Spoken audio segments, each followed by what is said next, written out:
So welcome back. Today I'm gonna teach you why I think the changes to Feng Wei were pretty good for him, why I think Feng will be a lot stronger than he was before. Under my video where I claimed that he's now pretty strong, I got some comments for people like, what?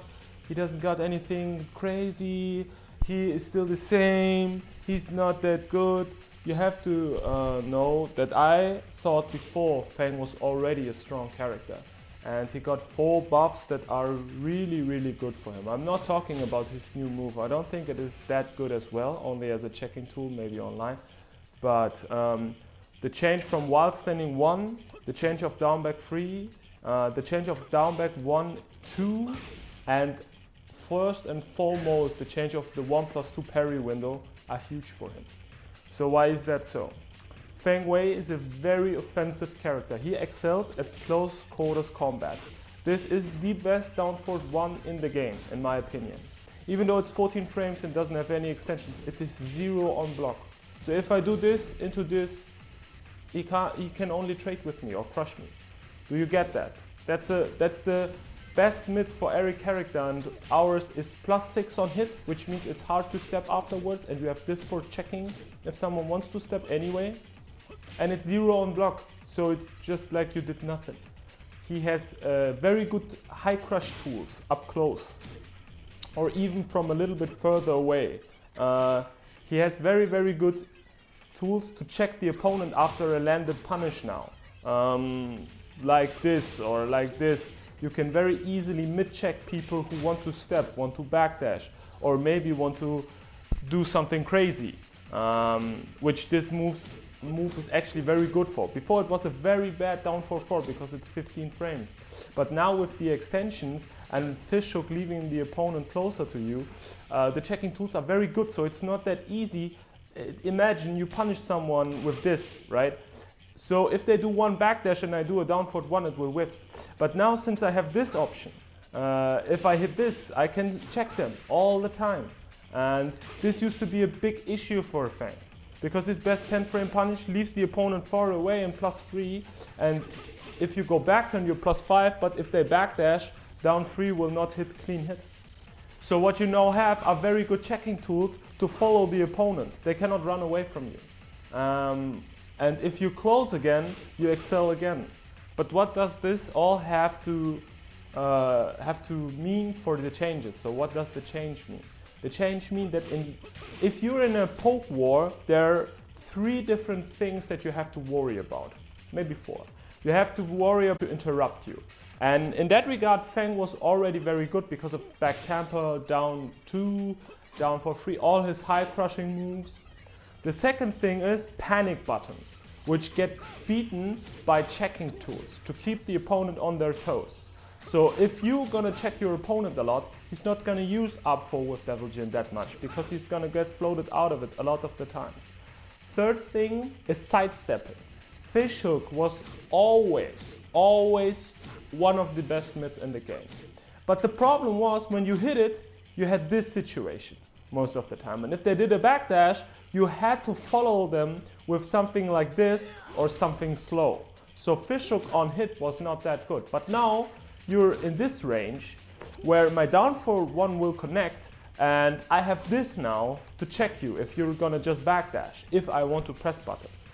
Keep in mind though, in my opinion, if you're +3 or +2, don't press buttons. Just move away, take your damage, sidestep, because if you're stepping and the opponent is stepping, you're still +2. Just keep that in mind. So, first and foremost, the change of the 1+2 parry window is a huge one in my opinion. Because Feng players are used to having auto block out of back tamper. And now they're pissed because it's gone and the playing rate of Feng dropped so much. Even though he still has the best evasion tools in the game, in my opinion. Like the best package of parries and everything. But now, since you have the 1+2 expanded, there are lots more moves that get covered. And in a situation like this, for instance, he hits his 10 frame punish. Oh shit, I blocked it. So he thinks it's his turn, and the parry window that got expanded so much. Oh wait, I forgot to do it. No, wait. The parry window that got expanded so much now covers 3 different options. Even 4 if you time it right for the down 4-2. And then if he starts stepping and doing this, for instance, you're thinking, well, okay, if he doesn't attack me, then I'm open, right? But in reality, okay, this hits me now. That's very good. Let's say he does this, which is more common. That's good that he hit me now. In reality, this actually tracks pretty decent. I'm not telling you that this is a homing move, but I have a lot of equations or situations where the opponent sidesteps and does a move and moves into me, and then the move actually tracks. Let me see if it tracks only sidestep or even sidewalk. I think it does only track sidestep, right? On hit? Yeah, okay. But it tracks small sidesteps. So what does that mean? There always have been situations where, for instance, after this move on block, if the opponent blocks it, you could input the 1+2 parry because it's -7 and it parries from frame 2 to 7, so everything from 9 to 16, no, what? to 14, sorry, it got parried. So that means that jabs and down forward ones would lead to a combo. After this, there are many more moves, but I will show them later in a different video. I had so many setups with this. But this is the most obnoxious one and hit it the most. So what that means is that now, since the 2 additional frames, this even covers a down forward 2. If the opponent does a straight down forward 2. Or if the opponent does a small sidestep and does a move, could be too slow for this. And since they even increased the range, that means that it's unlikely, for instance, even if you use it on offense, that opponents can backdash this. So overall you think, okay, but I mean, it's a punch parry, it's a good one, but you don't want to rely on a punch parry for your defense, right? Of course not. But there is one thing that you have to understand. Up 4 from Devil Jin, flash from Yoshimitsu, and many other moves are not considered, hell sweep from Devil Jin, are not considered the best moves because they're safe. They're all launch punishable. In fact, a lot of moves that threaten you, upward 3 from Lars and stuff, they're all launch punishable. It's about the threat. It's about getting this move in the opponent's head.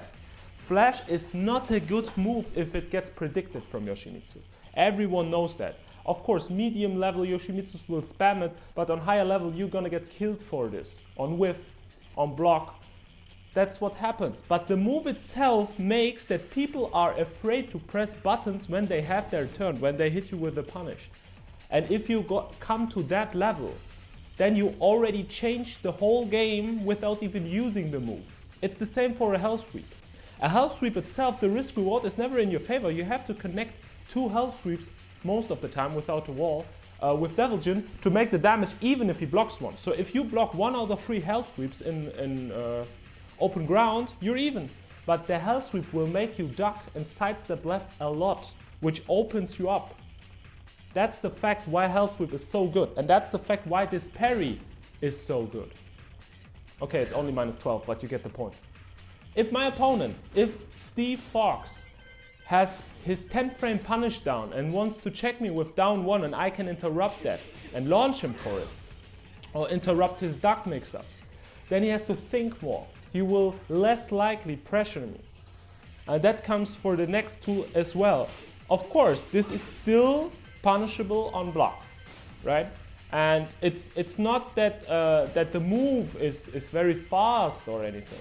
Like, I think it's 16 frames. Why is he not blocking? This will be a little bit longer because I'm fucking up. It's -11, right? But this is a high crush. This is a high crush. A long range high crush. Not long range, let's say it hits from here. So, a long range high crush that is delayable. That has a high hit that is delayable as well, and hit confirmable, which wall splits, and it's only -2. It has a mid to check you for not ducking the high. It has a punch parry afterwards, which parries jabs if they try to jab interrupt you. And if you parry 2 hits, it can lead to wall splat or to a knockdown. Or you can go back out again if you like that on the wall and you want to pressure them. So you have a 4-gate mix-up here. Or you can just do it alone, like I do. You have a 4-gate mix-up here. If the opponent guesses correct, you suck. It's your fault. Because the move is good, but you are bad. If the opponent guesses correct in a 4-way mix-up, that means he had a 25% chance to guess right.